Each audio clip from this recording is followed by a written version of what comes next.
Welcome to the Deep Leadership Podcast. Today I'm joined by Andrew Bryant. Andrew is a leadership coach, author, and keynote speaker. He is the founder of Self-Leadership International and is considered a world-leading expert on self-leadership. Andrew has coached hundreds of leaders and leadership teams to become the best versions of themselves and to scale their companies. He's written a new book called The New Leadership Playbook, Being Human While Successfully Delivering Accelerated Results, which helps readers become more effective leaders in a post-pandemic world. So I'm excited to have him on the show to talk about it. So Andrew, welcome. Well, thank you, John. It's a pleasure to be here. Yeah, it's good to meet you, and congratulations on this book, because I think it's much needed right now. So I'm excited that I got a chance to read it, and I'm excited to talk to you about it firsthand. So let's get started with so tell us about your background. How does somebody become a global expert in self-leadership, which I absolutely love? Yeah, well, it's, Steve Jobs says you join the dots backwards. So I'm British by birth. I'm Australian by passport. I'm Asian by the fact that I lived there for 18 years, and I'm Brazilian by wife, and I live in Portugal. So, I get to move around a bit. But as an English grammar schoolboy, I was a good science student, and I had planned to do medicine. Ironically, I thought I'd look good in a mask. Little did I know that I'd have 2 years of wearing one. But so I was destined to do medicine. They merged my boys' grammar school with the girls' high school just before university exams. And, I'll leave the rest to your listeners and imagination. I got distracted. And I had a second choice, which was physiotherapy. I think in the US you call it physical therapy, but it's in the UK it's kind of a mix between physical therapy, chiropractor, and in those days I got interested in sport. And I graduated in 1982. In the mid 80s, I was working with sports teams. And my curiosity shifted from the physical to the psychological. In the mid 80s, if you think back, was the beginning of the research on goal setting. It wasn't until the 1990s that positive psychology came out. And so I was there in the trenches, as it were, thinking about how do we help people and teams to perform their best, what rituals work, what training works. And I moved to Australia, and Australia is sports mad, as you probably know, and I helped a team win a championship, and that team was sponsored by a company, and the managing director of that company said to me, "Hey, Andrew, you helped my team win. Now come and work with my management team because they suck." And it was Australia, so that kind of vernacular was the norm. And so I went, okay. And I went in with basically a blank sheet of paper, and I watched and observed behavior. That's what my training as a physiotherapist taught me to do, was to watch. Physios watch how somebody throws something, how somebody jumps. And I watched how the managers communicated and I could quickly see their individual drivers and the group drivers of behavior. And I was able to map out a play for them to be better. And I got results. So that was the beginning of the journey. But of course, as everybody does, I had some imposter syndrome. I'm like, well, I've moved from physio to consultant. I need to go and do an MBA. So off I went to do an MBA in Western Australia, in Perth. And I started doing the organizational leadership and psychology course. And I started arguing with the lecturers, as you do. They encourage it, of course. And I had one really great lecturer who said, "Andrew, you've got some really good ideas. Stop arguing with me. Go write your own book." And the rest, as they say, is history. Yes. So it's interesting. So you came from a sport background and brought that into the business world. And it's interesting that so many leadership people I talk to I talk to a lot of coaches, sports coaches, and then there's a lot of parallels between leading a sports team and leading a business. And so it's interesting that some of those crossed over, and you saw those crossover in your career. Yeah. Yeah, well, I was one of the sports psychology wasn't as mature as it is now. If I'd stayed in the field, there are some very celebrity sports coaches. There are parallels. There are differences too. I mean, the difference, of course, I get booked as a motivational speaker, and often you'll get a sports person say, this is how we train for the championship, and everybody goes away very motivated, and that's all good. The difference, as anybody in an organization knows, is it's a marathon without a break. It's 100%. No break. It's an ultra marathon. I mean, as a sports person, right? Yeah, okay, you train for the race, you race, and then you get the adrenaline rush and the celebration, and you get you get some time to recover. Yeah. Management teams run at a goal, and they run at all sorts of goals. They're running towards IPO, or they're running towards acquiring a company, or being acquired, or the end of the quarter.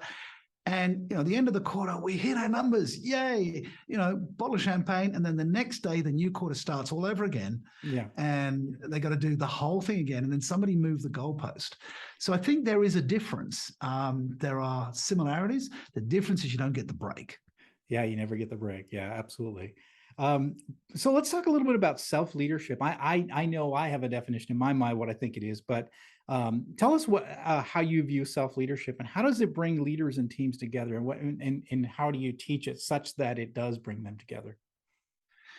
So this takes me back to the late 90s when I'd started, I'd started working with companies, and I'd started speaking about performance and how you do it. And I was looking for a term.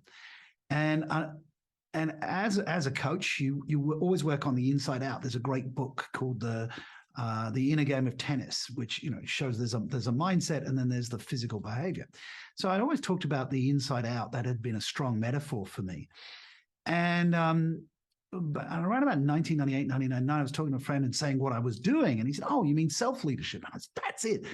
And I thought I'd invented the term at that point, but when I later researched the origins of self-leadership, which comes in around self-learning, self-regulation, self-control, there's a lot of various theories. I discovered that a guy called Charles Mance had used the term in 1987, which predated me. So I didn't invent it. Mance talked about it was a process of self-influence. In my 2012 book, Self-Leadership, How to Become a More Successful, Efficient, and Effective Leader from the Inside Out, with Dr. Anna Kazan, we define self-leadership as the practice of intentionally influencing your thinking, feeling, and actions towards your objectives. And if I can break that down for your audience, it's a practice. Like taking a shower is a practice. Cleaning your teeth is a practice. If you don't do those things on a regular basis, you are going to stink. And self-leadership is like that. I've been teaching self-leadership for over 20 years, but my wife, every now and again, if I'm having a meltdown, will say, "Go self-leadership yourself." So it's a practice of, and it's about being intentional about our thinking, feeling, and actions. And leaders need to be intentional. I mean, the whole point about leadership is it is a process of influence, self-influence first before we can influence others. You can't say, "Do as I say, not as I do." People role model your behaviors. And as a leader, we have to be very self-aware of what narratives, what thinking we have, how do we feel about a situation, and edit those narratives as we articulate them to somebody else. Right? During the pandemic, it was terrifying. People didn't know, what was going to happen to their businesses. The leaders needed to have a narrative to tell their followers, otherwise everybody would have panicked, right? And you, with a military background, as when things are going pear-shaped, you need to be managing that narrative so that others will follow you. If you lose the plot, everybody loses the plot, and the outcome is not good. Yeah, I mean, I've always put the analogy towards, being at sea, and you have rough seas, and it's you're facing unknowns. Everyone's looking at the captain to make sure that, he knows what he's doing, right? And that's what happens in a crisis too. The people look to the leader to say, does he have a plan? Does she have a plan, right? Is there, are they in control of the situation, even though, the outside world may be out of control? Do they have a plan? And they're looking for you to confirm that. And if you announce a panic, they're going to panic too, and they're going to reflect your emotions through that journey. Yeah, and that's very true. It doesn't mean that the leader can't say, these are tough times. That is the Stockdale paradox, which I'll refer to in a moment. But there's a great nautical poem, of course, which is Invictus, which was Yeah. the poem much loved by Nelson Mandela. And the last part of that poem is, it matters not how straight the gate, how charged with punishment the scroll. I am the master of my fate. I am the captain of my soul. Yeah. And there in poetry is the heart of self-leadership, is that I choose to be the captain of my soul. I choose some level of self-direction, regardless of what's happening around me. And I often say, we don't choose the time, place of our birth.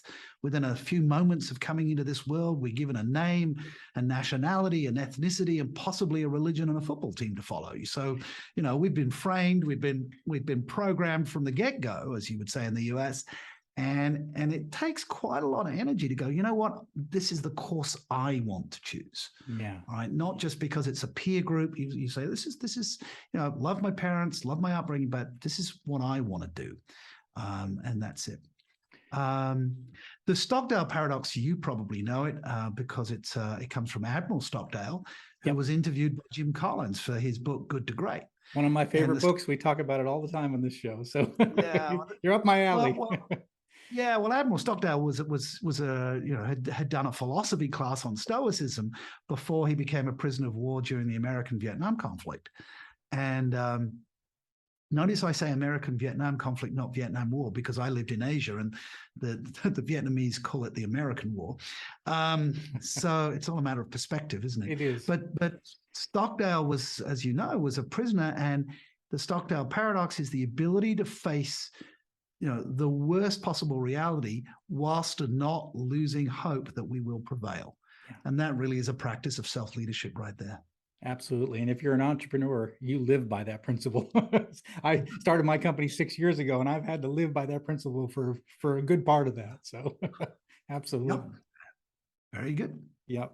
So, you've written 2 best-selling leadership books on self-leadership, and now you've focused your attention to effective leading in this post-pandemic era. So why did you feel the need to write this new book, the new Leadership Playbook? What was the origin story behind it? It was a request from a client. So this is my 4th book, and I, never say never. I thought I was done. I don't really identify as an author, even with 4 books. But so I was working with a Silicon Valley client. I worked with the CEO and the executive leadership team. And it was the chief people officer, Mel, came to me and said, look, Andrew, we need what you've done for the leadership team, and we need to scale that down through the organization to the middle managers, the first managers. So we need a very practical framework that they can use. And could you do that? And I said, well, back in the day, I did basic management training, and I've got the source material and I know how I would want to change it.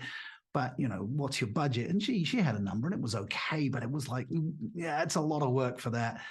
I said, can I hang on to the IP and then I'll write my own book? And she said, yeah, deal. And I went, okay, fine, it's a deal. So I wrote the book for them, a handbook, which gave them their way of managing their cultural book. And then I'm sitting on all of this, and then I developed it. And, it was the midst of the pandemic. People were crying out for very practical leadership skills. And what I'd done for that organization is I'd basically identified 10 conversations that leaders have. And I called them plays, stealing from the American football concept of a series of behaviors. I expanded it out to 12 for the new Leadership Playbook, identifying there are 12 conversations that you have every week, every month as a leader, and how do you do them well? And those conversations are driven by principles. So I talked about the principles and a framework for leadership.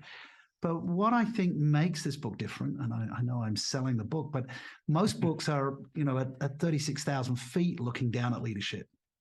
You know that people need, okay, I'm stuck. I'm in this scenario. How do I lead myself out of this? Yeah. And if you've got a conversation written down and you say, oh, well, here's an example, then you can, I find I personally learn very well. When somebody shows me how to do something, I go, okay, I can learn from that and I can apply that over here. And that was the intention of this book. Interesting. And I like the way you've done it. You lay out these plays and these conversations, which we'll talk about it in a little bit. But what are, as you see it and you're involved with a number of different businesses around the country and you're helping leaders, what are some of the challenges of being a post-pandemic leader? What has changed in our leadership environment these days? Well, I actually I came across some research just very recently. I was interviewing somebody who was in knowledge management, and her and her partner had done some great research around how leaders are using social platforms. The intranet as opposed to the internet. The internal, they're using Microsoft Teams or they're using Yammer, and it was interesting that they'd found only 8% of leaders were actually engaging people in conversation, in dialogue. And the leaders that I've been talking to are saying, oh, our people are not engaged post the pandemic. We need to get them back in the office. And I went, well, that's a false equivalence, right? Okay, there's a decrease in engagement, absolutely, but is getting them back to the office? Because I know when they were in the office, they weren't engaged. Right. And I witnessed a lot of people during the pandemic gain a lot of greater autonomy, greater self-drive. Mothers were able to rearrange their work around their kids and do the work at night because asynchronous work came in. So I looked at this research and I looked at the practical skills I had, and I think what leaders are struggling with is leaders are very good at broadcasting. Here's what we want to have happen. Here's what's happening. Here's what has happened. But now, post-pandemic, people want to be engaged. They want to be part of the conversation and go, okay, these are the challenges we're facing. Here's what I'm thinking about doing. Do you have input? And that's what drives engagement. So post-pandemic, you've got this huge, it's called a great resignation. Lots of people leaving organizations. As soon as, economic factors are keeping people in, but they're not engaged unless the leaders are engaging them. Yeah. And so leaders have to have conversations, hence writing 12 conversations. So that's the shift. You cannot imagine that just because the pandemic is now an endemic, that you're just going to return to business as usual. That is ludicrous. It's insanity. And the clients that are engaging me are saying, okay, how do we not slide back into old habits? Yeah, that is true. Yeah, that's what I'm hearing a lot of too, is that so that people were given some autonomy during the pandemic, and they like it. They're like, wait a second, I can, like you said, I can take care of my kids and I can work. I can work at my own pace or at my own schedule, if you will. And they want people now bosses are saying, come back to the office. Let's go back to, I'll put you in, in a box for 8 hours a day. And people are saying, wait a second, and I think that's a bit of a challenge too. And I think people got that autonomy and they like it and they want to have some level of it in their lives still. And I think that's the dilemma that leaders face. How do we continue some of that, but also, go back to some of the ways we used to do things? So you talk about two things. And what's interesting, you say that, that being a good post-pandemic leader requires a balance of empathy and accountability with accountability. Talk to us about the empathy and accountability and how those play with what you just talked about earlier. I say it's a post-pandemic, but I actually think that was true before the pandemic. I think it's really become to the fore, right? So leaders have to deliver results, right? If you're a leader and you don't deliver on results, your tenure is limited, right? Yes. However, despite AI and digital transformation and automation, we still get results with and through people. And so if you don't engage the people, you won't get the results. Now, the Navy SEALs have this, how does it go? Slow is smooth, smooth is fast. Yes. Right? So spending the time engaging the people seems like it takes time, but then you get the accelerated results because they now are empowered, they have autonomy, they have buy-in. And so because you care about your people, it takes a bit longer, but you'll get to your destination faster. And just encouraging people. So, the whole, drive the numbers. We saw through the pandemic that organizations that retain people were the ones that go, well, we're not just going to fire people because we're not making money. We're going to be empathetic. How can we restructure? How can we put people on furlough? How do we keep people looked after? And those companies have kicked back. One of my clients, we worked through looking after their people through the pandemic, and they've just had 3 massive quarters because they kept the key people. So as soon as things turned up again, or ticked up, whatever you want to say, they were ready, the people were engaged, bang. Whereas other organizations are running around scrambling to get staff. I don't know if you've been through an airport lately, but there are no check-in staff, there are no security staff, nobody. there are no immigration staff, but there are lines and lines and lines of people because the airline industry, and the security, they laid everybody off, and you can't just hire those people back instantaneously. There's nobody wanting to load your luggage. And that's a disaster, isn't it? So always look after your people, and your people will look after your customers. I mean, that was Virgin Airlines' motto from Mr. Richard Branson. Yeah, absolutely. It's funny. I ran my first manufacturing plant in 1999, and we had tremendous results. After I was there 3.5 years, and we had just record results. We were the top performing plant out of our division, and all of it was engaging people. Just spending time on the shop floor, learning where the mistakes were, where the challenges were, where the tooling was bad, where the procedures were wrong, and actually listening to people and making the changes based on their feedback and their input. And we ended up having all these record results. And it was funny because the other general managers were trying to figure out how I did it. And I said, it wasn't that difficult. We just engaged the people. So we did the hard work of, like you said, we went slow, but we ended up moving faster because we engaged the teams, we engaged the people. And I think it was hard. The other general managers wanted a quick fix, and they're like, well, it can't be that easy. I'm like, no, actually it was that easy. It was just getting people, bought in or involved in the whole process of running the plant. What can we do? What would you recommend we do to be able to improve this operation versus the guy in the corner office making the decisions on everything? I think that was, and again, it worked in 1999. It can work today, and especially now, it needs to be working today. We need to be listening to our folks. Yeah. It does. And I mean, my book's not for you. My book is for those people who wanted the quick fix to read, right? Because they need to know, because they don't know how to have those conversations. Yeah. And now we also have to have those conversations through this medium. You and I are chatting through Zoom. People might only be listening to this on a podcast without the visuals. By the way, I don't have any hair. But how quickly you and I engaged each other just in the 5 minutes before we pressed record, that skill to connect with people through Zoom, a lot of people have struggled with that. The ability to look down the barrel of a webcam rather than look at your keyboard. The number of people I've had, who use laptops. So I've said, look, if you're doing a Zoom call, very simple. Get a stack of books and put your laptop on the stack of books and bring the screen forwards so the camera's looking at you, not up your nose. Yeah. And just, I'm looking at you down the barrel of a 35 millimeter camera because I broadcast my material in high definition, but. It just, 2 years into the pandemic, some people were still doing it. And I'm like, has nobody told you that this is a really bad idea, right? Yeah, absolutely. We've had a lot of guests on the show talking about hybrid meetings and doing virtual meetings properly, but it's all about connecting with the person on the other side of the screen. That person's not there, but the camera is that person. And sometimes we forget that. And sometimes I get on calls and you see somebody's ear because their camera is somewhere where they're looking somewhere else. And that's not a good way to communicate. So in general, so that's important. So in this book, the new Leadership Playbook, you lay out a new leadership framework model, and you introduce this. And you say that it helps us drive accelerated results. Could you talk a little bit about that, the framework model that you have in the book?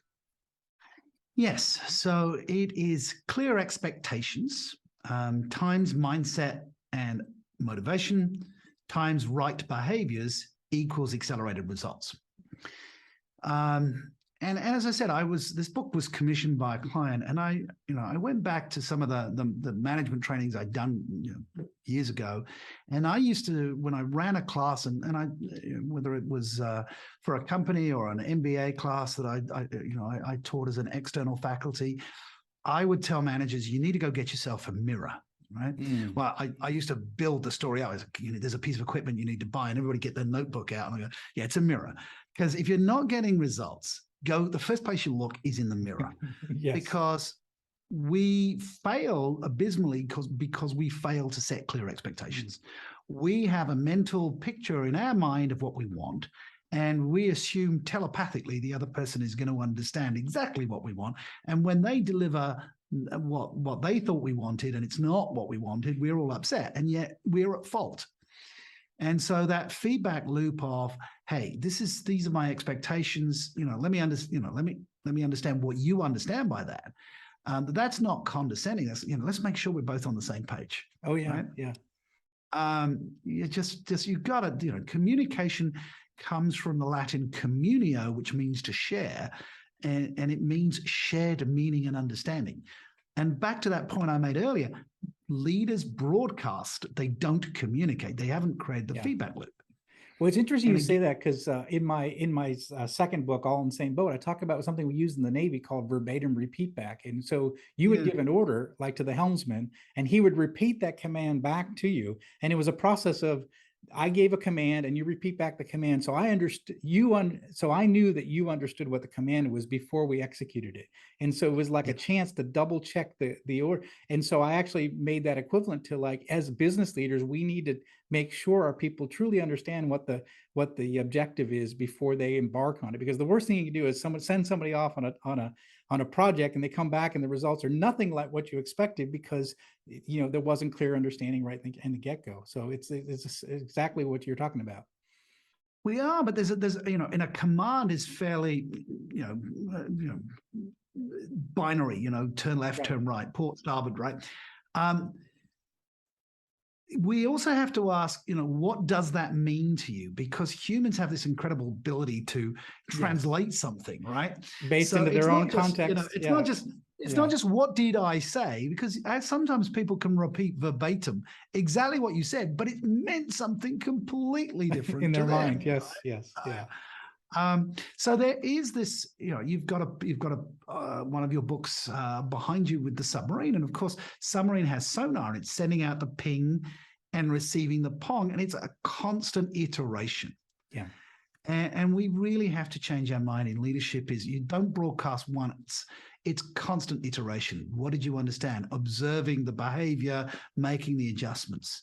And it's the same with relationships, right? Husbands and wives, get this wrong all the time. It's, I said this, you should understand. Or worse, I didn't say it and you're supposed to know what I meant. And all the men listening to this going, yeah, that's what my wife does. The expectation. So firstly, be really clear. Here's what my expectations are. And, and then again, I'm going to get real trouble with sort of gender stereotypes here, but, if the wife likes flowers, tell him you like flowers, and then he'll go, oh, she likes flowers, I'll go get flowers. Expecting him to be, to be telepathic is not a great way if you want flowers. You might get them, you might not, but it's a bit random. Anyway, so the next is mindset and motivation. And clearly, once the person has received instructions, do they have a growth mindset that they can try something new, get the feedback, or do they have a very fixed mindset? If I get this wrong, I'm going to lose face. And are they motivated to improve? And in the book, of course, I deconstruct motivation. Motivation very much is intrinsic, as you know. You can reward people temporarily, but usually motivation is, if I put in effort, will I get an improvement in my performance? If I get an improvement in my performance, is that going to be validated, recognized, appreciated, rewarded? And are those rewards the sort of rewards that I want? Right? So as a leader, we have to understand that we want to engage people that they have buy-in and that they feel that they're going to make progress. And the last piece, of course, is right behaviors. And all the mindset in the world, without the right behaviors, won't get you the results. So if somebody has the right, what we would call attitude, are they translating those into the behaviors that work? And so the ability to observe behaviors and give accurate feedback on those behaviors will give you the accelerated results. And that means it means observation and it means conversation. Even if you aren't with the person, you can create an observation of what they did, right? So when you're on a Zoom call, you can still say, so how did the meeting go? Who was at the meeting? What did you say? How was it received? When they said that, how did you respond?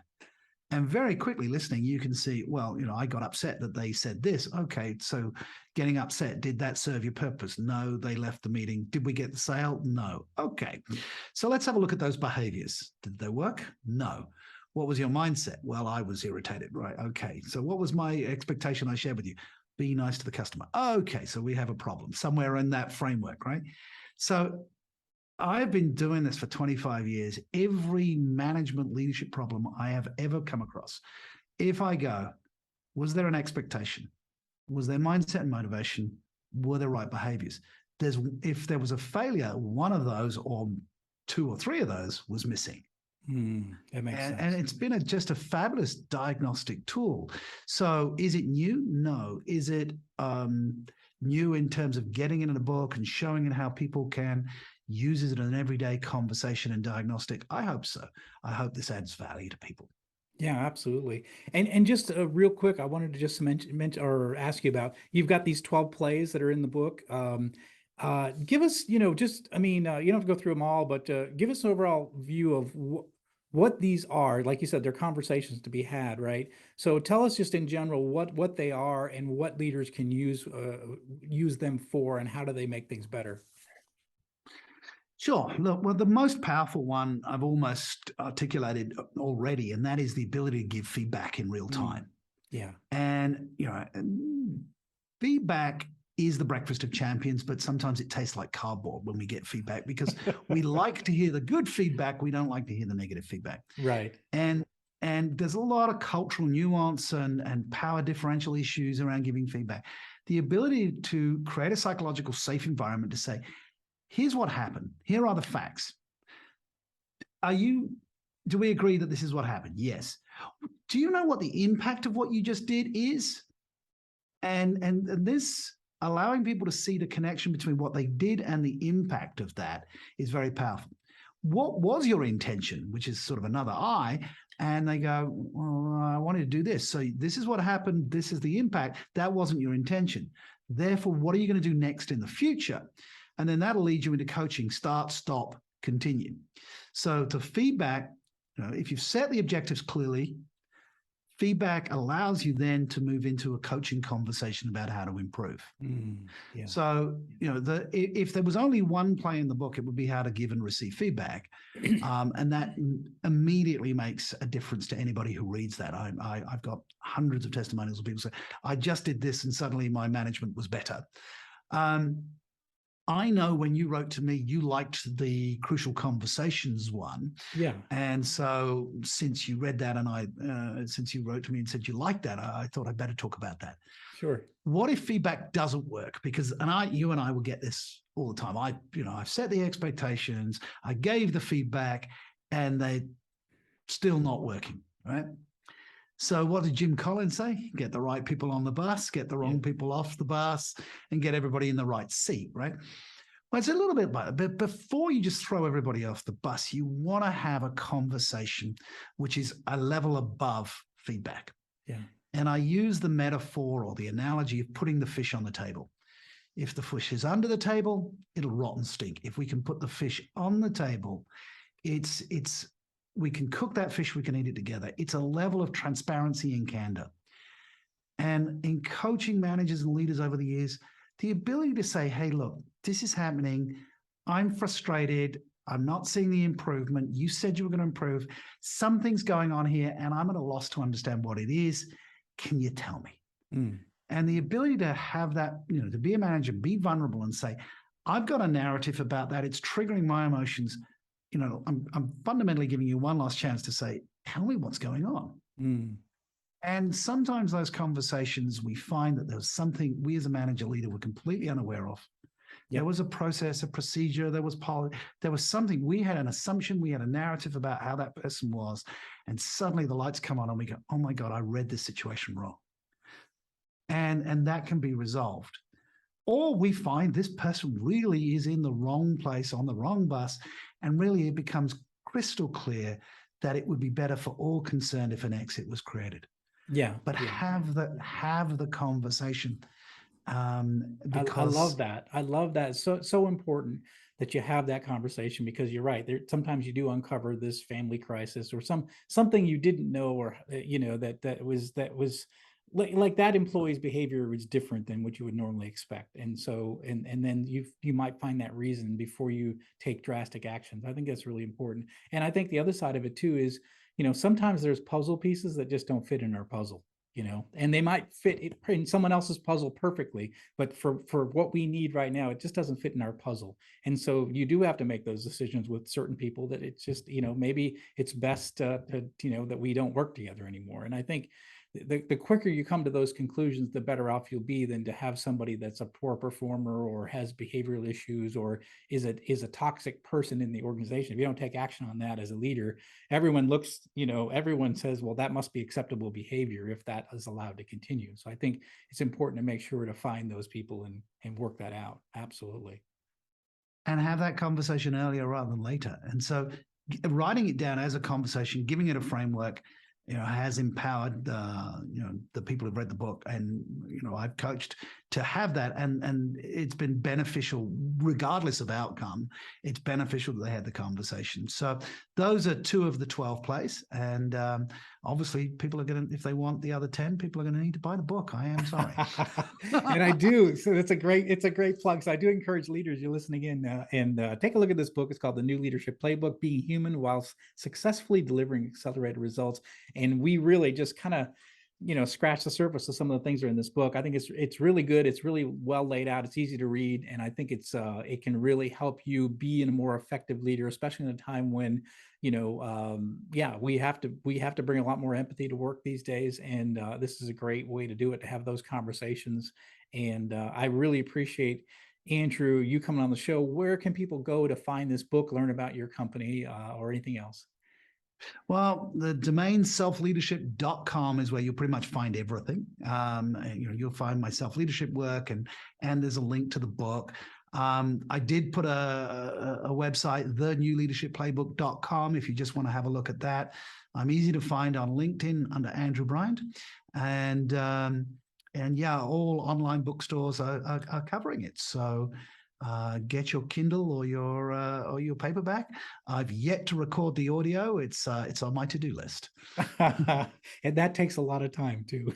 So yeah, you've done that, right? No, I've outsourced it. So because it does take so long, and this is a part-time gig for me. I'm running my plant. So I actually had someone else read the book. So, but are you going to do it yourself?